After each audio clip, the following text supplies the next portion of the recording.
¿Estás seguro de que esa experiencia sobrenatural que tuviste realmente vino de Dios?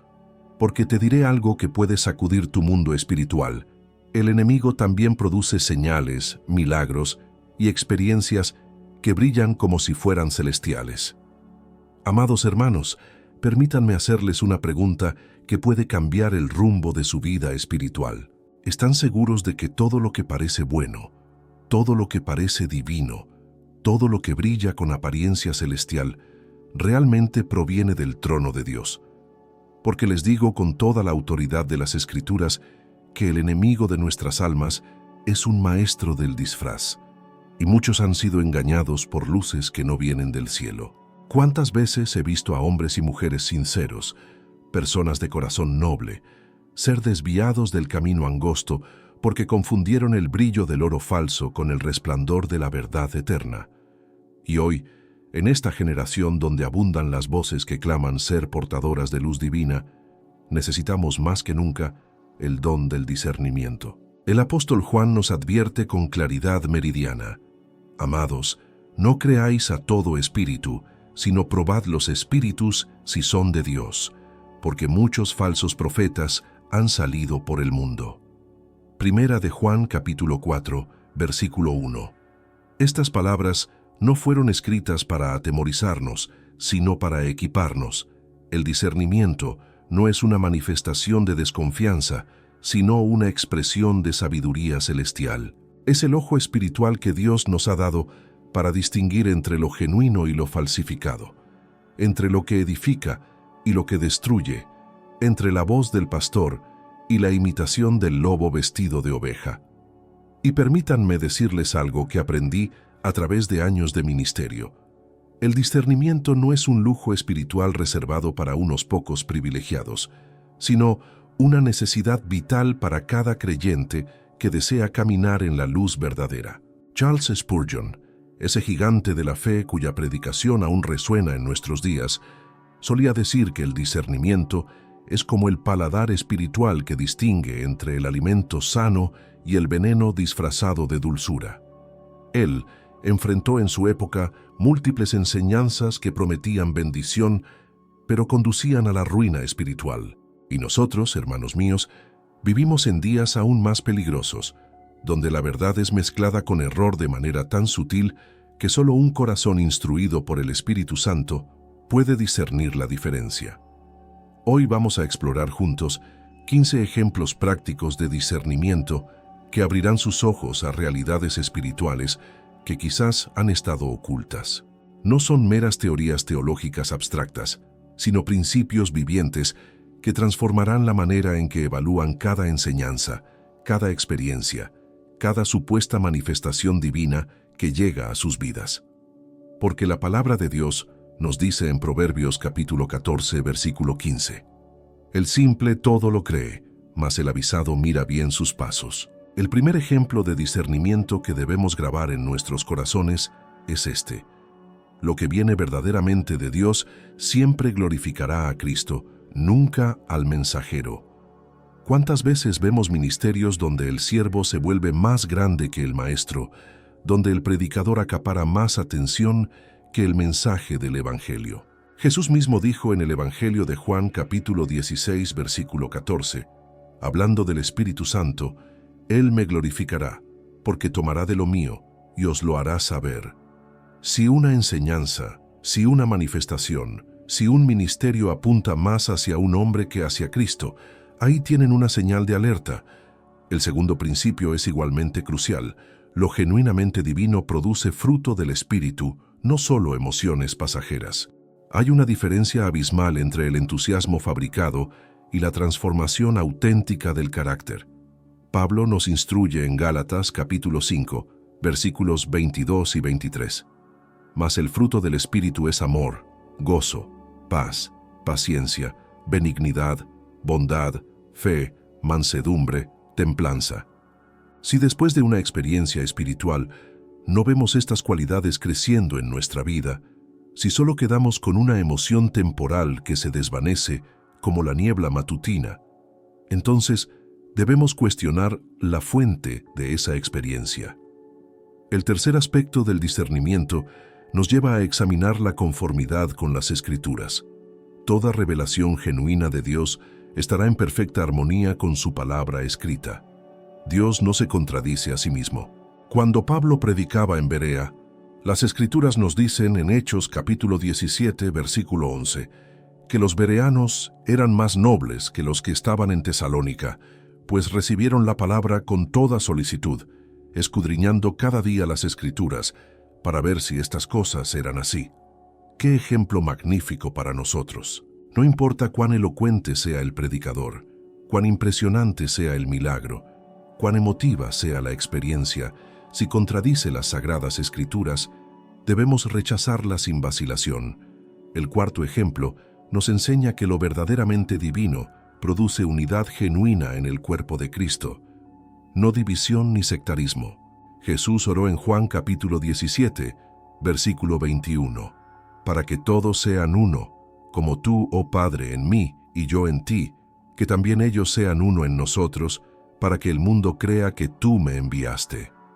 Cuando una enseñanza o un movimiento crea división, cuando fomenta un espíritu de superioridad espiritual, cuando separa a los creyentes en categorías de primera y segunda clase, ahí hay una bandera roja que no podemos ignorar. Si han estado atentos hasta este momento, queridos hermanos, permítanme invitarles a suscribirse a este canal, donde continuaremos explorando las verdades profundas de la palabra de Dios. Toquen la campanita para no perderse ningún mensaje que el Señor tenga preparado para ustedes. Y si desean profundizar aún más en su intimidad con el Padre Celestial, les invito a adquirir nuestro libro 21 días para restaurar tu intimidad con Dios. Encontrarán el enlace en el primer comentario fijado. Este recurso ha transformado la vida de miles de personas que, como ustedes, anhelan una comunión más profunda con el Creador. Ahora continuemos con nuestro quinto principio de discernimiento, porque hay mucho más que necesitan saber para proteger su alma de los engaños sutiles de estos tiempos. El quinto principio de discernimiento que debemos comprender es que lo auténticamente divino siempre conduce a la humildad, nunca al orgullo espiritual. Cuando una persona ha tenido un encuentro genuino con el Dios Altísimo, la respuesta natural es el quebrantamiento y la humillación. Isaías, aquel profeta que vio la gloria del Señor, no se jactó de su visión celestial, sino que exclamó: «¡Ay de mí, que soy muerto, porque siendo hombre inmundo de labios y habitando en medio de pueblo que tiene labios inmundos, han visto mis ojos al Rey, Jehová de los ejércitos». Isaías, capítulo 6, versículo 5. Observen el patrón en las Escrituras. Cada vez que alguien se encuentra verdaderamente con Dios, la soberbia es destrozada y la humildad florece. Pero en nuestros días, ¿cuántos presumen de sus experiencias espirituales como si fueran condecoraciones que los elevan por encima de sus hermanos? ¿Cuántos usan sus supuestos encuentros divinos para establecer su autoridad y exigir su misión incuestionable? Esto no es la marca de lo celestial, sino la señal del engaño. Santiago capítulo 4 versículo 6 nos recuerda que Dios resiste a los soberbios y da gracia a los humildes. El sexto ejemplo nos lleva a examinar si aquello que se presenta como divino produce libertad genuina o dependencia esclavizante. Cristo declaró con autoridad absoluta en Juan capítulo 8, versículo 36, «Así que, si el Hijo os libertare, seréis verdaderamente libres». La obra auténtica del Espíritu Santo libera a las personas de ataduras, de miedos, de manipulación. Pero observen cómo muchos sistemas y ministerios, aunque usan el lenguaje de la liberación, en realidad crean cadenas invisibles de dependencia. Hacen que los creyentes se vuelvan incapaces de escuchar a Dios por sí mismos, siempre necesitando un intermediario humano para recibir dirección divina. Este es un engaño terrible, hermanos míos, porque socava la obra sacerdotal de Cristo. Hebreos capítulo 4, versículo 16 nos invita: «Acerquémonos, pues, confiadamente al trono de la gracia, para alcanzar misericordia y hallar gracia para el oportuno socorro». Cada creyente tiene acceso directo al Padre a través de Jesucristo. Cualquier enseñanza o práctica que establezca barreras entre el alma y su Creador, que cree una clase sacerdotal especial sin la cual no podemos acercarnos a Dios, contradice el corazón mismo del Evangelio. El séptimo principio del discernimiento nos enseña que lo verdaderamente divino resiste la prueba del tiempo y las circunstancias. Las modas espirituales van y vienen, pero la verdad permanece inmutable. Jesús dijo en Mateo capítulo 24, versículo 35, «El cielo y la tierra pasarán, pero mis palabras no pasarán». Hay enseñanzas y movimientos que brillan intensamente por un tiempo, capturando la atención de multitudes, pero luego se desvanecen porque carecían de fundamento sólido. La verdad de Dios no necesita ser actualizada con cada generación, no requiere reinventarse para seguir siendo relevante. Esto no significa que la forma de comunicar la verdad no pueda adaptarse, pero la esencia del mensaje permanece constante. El Evangelio que transformó vidas en el primer siglo sigue teniendo el mismo poder hoy. La necesidad de arrepentimiento no ha cambiado. El llamado a la santidad no se ha modificado. La realidad del juicio venidero no se ha suavizado. Cuando escuchen enseñanzas que pretenden ser una nueva revelación, que contradice lo que la Iglesia ha creído durante siglos, cuando alguien les diga que Dios está haciendo algo completamente nuevo, que requiere abandonar las verdades antiguas, disciernan con cuidado. El octavo aspecto crucial es este: lo genuinamente divino produce amor sacrificial por los demás, no enfoque obsesivo en uno mismo. Jesús estableció el estándar más alto cuando dijo en Juan capítulo 13, versículo 35, «En esto conocerán todos que sois mis discípulos, si tuviereis amor los unos con los otros». Sin embargo, mucho de lo que se presenta como espiritualidad profunda hoy en día se centra exclusivamente en las bendiciones personales, en la prosperidad individual, en los milagros para mí y mi familia. No hay nada malo en desear la provisión de Dios, pero cuando nuestra fe se reduce únicamente a lo que podemos obtener, hemos perdido la esencia del cristianismo. El verdadero evangelio nos transforma de consumidores en dadores, de egoístas en generosos, de personas centradas en sí mismas en siervos del prójimo. Pablo escribió en Filipenses capítulo 2, versículos 3 y 4. «Nada hagáis por contienda o por vanagloria, antes bien con humildad, estimando cada uno a los demás como superiores a él mismo, no mirando cada uno por lo suyo propio, sino cada cual también por lo de los otros». Esta es la marca de la madurez espiritual genuina. El noveno principio nos enseña que lo verdaderamente divino confronta el pecado con amor, no lo ignora ni lo excusa. Hay una tendencia peligrosa en nuestros tiempos de confundir el amor con la tolerancia absoluta, de pensar que ser compasivos significa no señalar nunca el pecado. Pero Jesús, quien es la expresión perfecta del amor divino, confrontó el pecado directamente. A la mujer sorprendida en adulterio le mostró misericordia, pero también le dijo: «Vete y no peques más». Juan capítulo 8, versículo 11.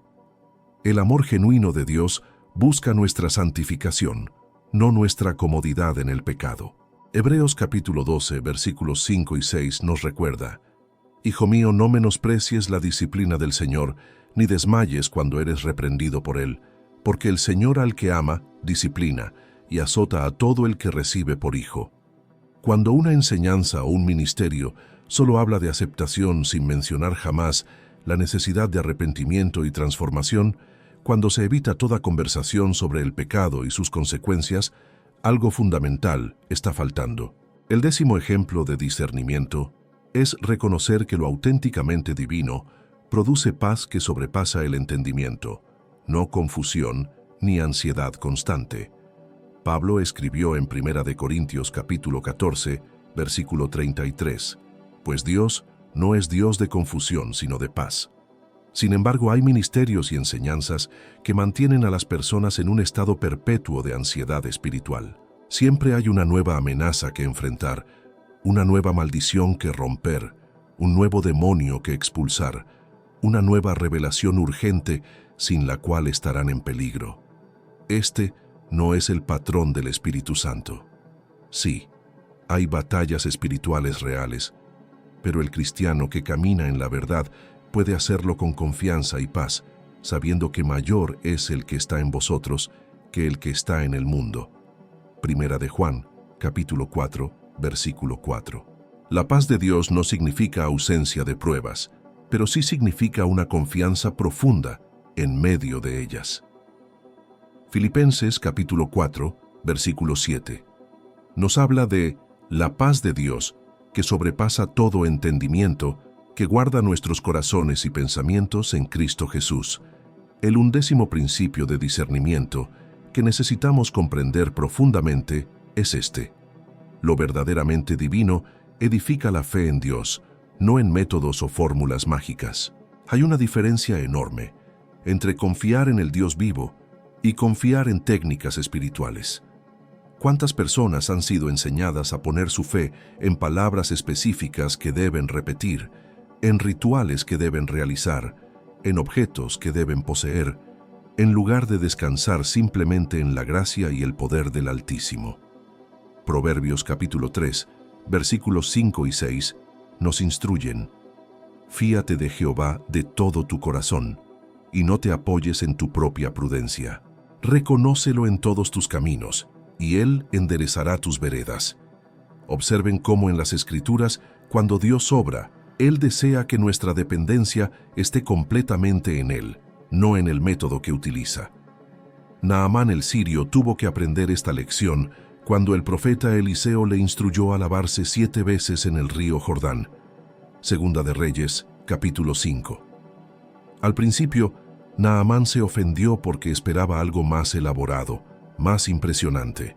Pero Dios estaba enseñándole que el poder no residía en la ceremonia, sino en la obediencia al Dios que da la orden. Cuando finalmente se humilló y obedeció, fue sanado. Su fe no estaba en el agua del Jordán, sino en el Dios de Israel. En contraste, vemos hoy muchas enseñanzas que promueven fórmulas espirituales garantizadas. Si haces esto exactamente así, Dios tiene que responderte de esta manera. Si declaras estas palabras con suficiente fe, el universo debe alinearse a tu favor. Esto no es fe bíblica, hermanos míos. Esto es intentar manipular lo divino, convertir al Dios soberano en un sirviente obligado a cumplir nuestros deseos cuando pronunciamos las palabras correctas. Qué lejos está esto del Espíritu de Jesús, quien en el Getsemaní oró: Padre mío, si es posible, pase de mí esta copa, pero no sea como yo quiero, sino como tú. Mateo capítulo 26, versículo 39. El 12º ejemplo nos enseña que lo genuinamente divino produce gratitud constante, no una actitud de derecho o merecimiento. Cuando realmente entendemos la gracia de Dios, cuando comprendemos que cada bendición es un regalo inmerecido, nuestro corazón rebosa de agradecimiento. El apóstol Pablo, quien sufrió tanto por el Evangelio, escribió en Primera de Tesalonicenses capítulo 5, versículo 18: Dad gracias en todo, porque esta es la voluntad de Dios para con vosotros en Cristo Jesús. No dijo dar gracias por todo, sino en todo, reconociendo que incluso en las pruebas Dios está obrando. Pero hay una corriente de pensamiento que ha infectado muchas congregaciones, donde los creyentes se acercan a Dios con una lista de demandas, sintiendo que Él les debe prosperidad, salud perfecta, ausencia de problemas. Cuando estas expectativas no se cumplen, se vuelven amargados, cuestionan su fe, o buscan otro lugar donde les prometan lo que desean escuchar. Esta no es la actitud de quienes han comprendido verdaderamente el Evangelio. Job, en medio de su pérdida devastadora, declaró: Jehová dio y Jehová quitó, sea el nombre de Jehová bendito. Job, capítulo 1, versículo 21. El 13º principio del discernimiento es fundamental. Lo verdaderamente divino fortalece el carácter, no solo busca experiencias emocionales. Vivimos en una época de consumismo espiritual, donde muchos van de un evento especial a otro, de una conferencia a la siguiente, buscando siempre el próximo éxtasis emocional. No hay nada malo con las emociones genuinas en la adoración, pero cuando la búsqueda de experiencias reemplaza el trabajo paciente de la santificación, algo está terriblemente desequilibrado. Las Escrituras nos hablan de un proceso de crecimiento espiritual que requiere tiempo, perseverancia y disciplina. Pedro nos exhorta en 2 de Pedro, capítulo 1, versículos 5 al 7.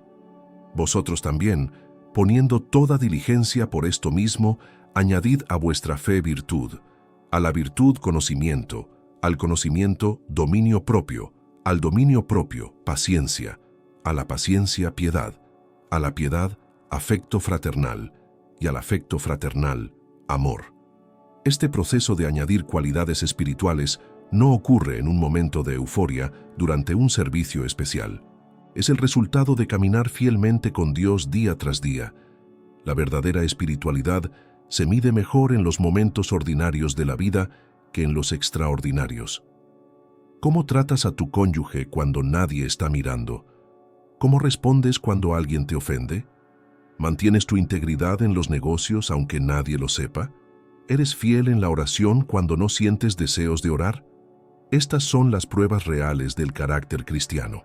Santiago capítulo 1 versículo 4 nos dice: «Mas tenga la paciencia su obra completa, para que seáis perfectos y cabales, sin que os falte cosa alguna». El 14º ejemplo de discernimiento nos revela que lo auténticamente divino produce gozo profundo, incluso en medio del sufrimiento. No promete ausencia de pruebas. Hay una diferencia crucial entre el gozo y la felicidad superficial. La felicidad depende de las circunstancias. El gozo es un fruto del Espíritu que permanece aunque las circunstancias sean adversas. Pablo y Silas cantaban himnos a Dios en la prisión de Filipos, con sus espaldas sangrando por los azotes recibidos. Hechos, capítulo 16.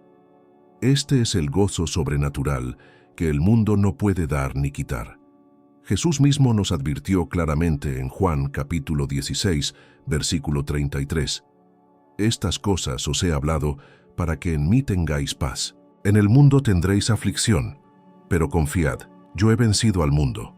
No prometió ausencia de problemas, sino su presencia en medio de ellos. Cualquier enseñanza que prometa una vida cristiana sin sufrimiento, sin pruebas, sin desafíos, está vendiendo una mentira atractiva pero peligrosa.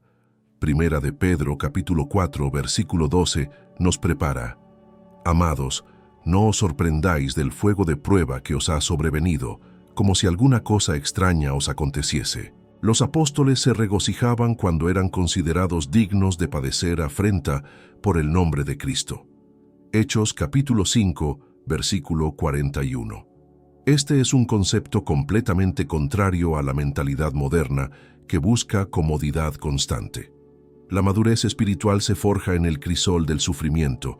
No lo buscamos, pero cuando llega, lo enfrentamos con la confianza de que Dios está obrando en nosotros algo eterno que vale infinitamente más que la aflicción temporal. El 15º y último principio de discernimiento que examinaremos es quizás el más importante de todos. Lo verdaderamente divino siempre exalta la cruz de Cristo como el centro del mensaje. Nunca la relega a un segundo plano. Pablo declaró con convicción absoluta en 1 de Corintios capítulo 2, versículo 2: «Pues me propuse no saber entre vosotros cosa alguna, sino a Jesucristo y a éste crucificado». La cruz no es simplemente uno de los temas del cristianismo, es el corazón palpitante de nuestra fe. Cuando escuchen predicaciones que rara vez mencionan el sacrificio de Cristo, que hablan mucho de principios de éxito, pero poco de arrepentimiento y redención, que se enfocan en cómo mejorar su vida terrenal, pero ignoran la salvación eterna del alma, ahí tienen la señal más clara de que algo fundamental está ausente. Gálatas capítulo 6, versículo 14, nos da la perspectiva correcta. «Pero lejos esté de mí gloriarme, sino en la cruz de nuestro Señor Jesucristo, por quien el mundo me es crucificado a mí, y yo al mundo». Ahora bien, hermanos amados, habiendo examinado estos 15 principios de discernimiento, surge naturalmente la pregunta: ¿cómo los aplicamos en nuestra vida cotidiana? ¿Cómo desarrollamos este ojo espiritual que nos protege del engaño? Porque una cosa es conocer la verdad en teoría, y otra muy distinta es vivirla con sabiduría práctica. Permítanme guiarlos en este camino de aplicación que transformará no solo su manera de evaluar las enseñanzas, sino toda su vida espiritual. Lo primero que debemos entender es que el discernimiento genuino no se desarrolla de la noche a la mañana. Es como un músculo espiritual que se fortalece con el ejercicio constante. Hebreos capítulo 5, versículo 14, nos enseña que el alimento sólido es para los que han alcanzado madurez, para los que por el uso tienen los sentidos ejercitados en el discernimiento del bien y del mal. Observen esa frase. Por el uso tienen los sentidos ejercitados. El discernimiento se cultiva practicándolo continuamente. No es un don instantáneo que cae del cielo sin esfuerzo de nuestra parte. Esto significa que debemos comprometernos con el estudio profundo y consistente de las Escrituras. No podemos discernir lo falso si no conocemos íntimamente lo verdadero. Los expertos en detectar billetes falsos no pasan su tiempo estudiando las falsificaciones, sino familiarizándose tan profundamente con el dinero auténtico que cualquier imitación les resulta obvia inmediatamente. De la misma manera, cuando llenamos nuestra mente y corazón con la palabra de Dios, cuando la meditamos día y noche como nos instruye el Salmo 1, versículo 2, desarrollamos un instinto espiritual que detecta el error incluso cuando viene disfrazado con apariencia de luz. Pero escuchen esto con atención. El conocimiento de las Escrituras por sí solo no es suficiente.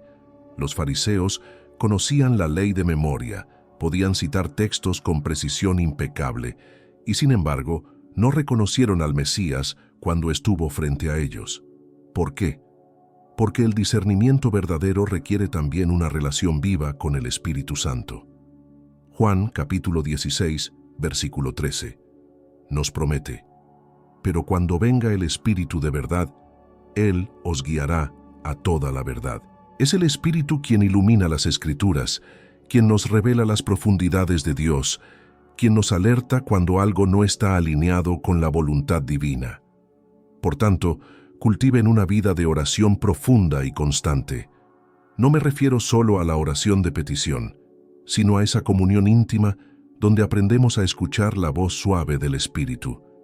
Primera de Juan capítulo 2, versículo 20 dice: pero vosotros tenéis la unción del Santo, y conocéis todas las cosas. Esta unción, esta presencia del Espíritu Santo en nosotros, es nuestra maestra interior. Cuando nos sometemos a su guía, cuando aprendemos a distinguir su voz de las miles de otras voces que claman por nuestra atención, el discernimiento se vuelve cada vez más natural. Permítanme compartirles algo de suma importancia. El discernimiento también requiere humildad para reconocer que podemos estar equivocados. ¿Cuántos han caído en el engaño precisamente porque eran demasiado orgullosos para admitir que habían sido engañados? Proverbios capítulo 11, versículo 2, nos advierte: cuando viene la soberbia, viene también la deshonra, mas con los humildes está la sabiduría. Un corazón humilde está dispuesto a examinar sus creencias, a corregir su rumbo cuando la verdad lo demanda, a escuchar las advertencias de hermanos maduros en la fe. Esto nos lleva a otro aspecto crucial. El discernimiento se fortalece en comunidad. Dios nunca diseñó que camináramos solos en nuestra jornada espiritual. Proverbios capítulo 15, versículo 22, dice: los pensamientos son frustrados donde no hay consejo, mas en la multitud de consejeros se afirman. Necesitamos la sabiduría colectiva del cuerpo de Cristo. Cuando estamos considerando una enseñanza, cuando enfrentamos una decisión espiritual importante, busquen el consejo de creyentes maduros, de personas que han caminado fielmente con Dios por años y cuyas vidas muestran el fruto del Espíritu. No caigan en la trampa de la independencia espiritual arrogante que dice: solo necesito a Dios, no necesito a nadie más. Esa actitud en sí misma muestra falta de discernimiento, porque contradice el diseño de Dios para su iglesia. Primera de Corintios capítulo 12 nos enseña que somos miembros de un mismo cuerpo, interdependientes, necesitándonos mutuamente. El ojo no puede decirle a la mano: no te necesito, versículo 21. Ahora, cuando se trata de evaluar enseñanzas específicas o manifestaciones espirituales, desarrollen el hábito de hacer preguntas penetrantes. No acepten algo simplemente porque suena impresionante o porque la persona que lo presenta tiene carisma. Pregunten, ¿esta enseñanza glorifica a Cristo o al mensajero? ¿Está respaldada por las Escrituras o contradice principios bíblicos fundamentales? ¿Produce fruto del Espíritu en quienes la siguen o solo emociones pasajeras? ¿Conduce a la libertad o crea dependencia? ¿Promueve humildad o alimenta el orgullo espiritual? Estas preguntas, basadas en los 15 principios que hemos explorado, se convertirán en su filtro espiritual. Con el tiempo, este proceso de evaluación se volverá casi automático, como segunda naturaleza. Pero al principio, será necesario hacerlo conscientemente, deliberadamente, tomándose el tiempo para reflexionar antes de abrazar cualquier nueva enseñanza o experiencia. También es vital que desarrollen sensibilidad a las señales de advertencia en su propio espíritu. El Espíritu Santo a menudo nos alerta a través de una inquietud interior, una sensación de que algo no está bien, aunque no podamos articular exactamente qué es. No ignoren esa voz interior. Primera de Tesalonicenses, capítulo 5, versículo 21, nos instruye: examinadlo todo, retened lo bueno. Cuando sientan esa inquietud, deténganse, oren, examinen más cuidadosamente antes de proceder. Al mismo tiempo, tengan cuidado de no volverse excesivamente suspicaces o críticos. El discernimiento no es lo mismo que el cinismo. No se trata de buscar siempre lo negativo o de rechazar todo lo que sea diferente a lo que ya conocen. Se trata de tener sabiduría para distinguir entre lo genuino y lo falso, entre lo que edifica y lo que destruye. Filipenses capítulo 1, versículo 10, habla de que nuestro amor abunde en ciencia y en todo conocimiento, para que aprobéis lo mejor, a fin de que seáis sinceros e irreprensibles para el día de Cristo. Observen también los frutos a largo plazo. Las manifestaciones y enseñanzas genuinas de Dios producen transformación duradera. Mateo capítulo 7, versículos 16 al 20, nos da un principio claro. Por sus frutos los conoceréis. No se dejen impresionar por lo que brilla en el momento. Den tiempo para que los frutos se desarrollen. Una vida transformada, un carácter semejante a Cristo, amor genuino por Dios y por los demás, estos son los frutos que validan lo auténtico. Amados hermanos, hemos recorrido juntos un camino profundo de discernimiento espiritual. Estos 15 principios que hemos explorado no son meramente información, sino herramientas de vida que los protegerán del engaño y los guiarán hacia la verdad auténtica. Recuerden siempre, no todo lo que brilla viene de Dios, pero con ojos abiertos y corazones sabios pueden distinguir su luz genuina. Les agradezco profundamente por haber permanecido hasta el final de este mensaje. Si aún no están suscritos a este canal, les invito a hacerlo ahora mismo. Toquen la campanita para recibir notificaciones de cada nuevo video. Dejen su comentario compartiendo cómo estos principios han impactado su vida. Y no olviden adquirir nuestro libro 21 días para restaurar tu intimidad con Dios en el enlace del primer comentario fijado. Continúen fortaleciendo su fe con los próximos videos que aparecerán en su pantalla. Que el Señor guarde sus corazones en su verdad. Hasta pronto.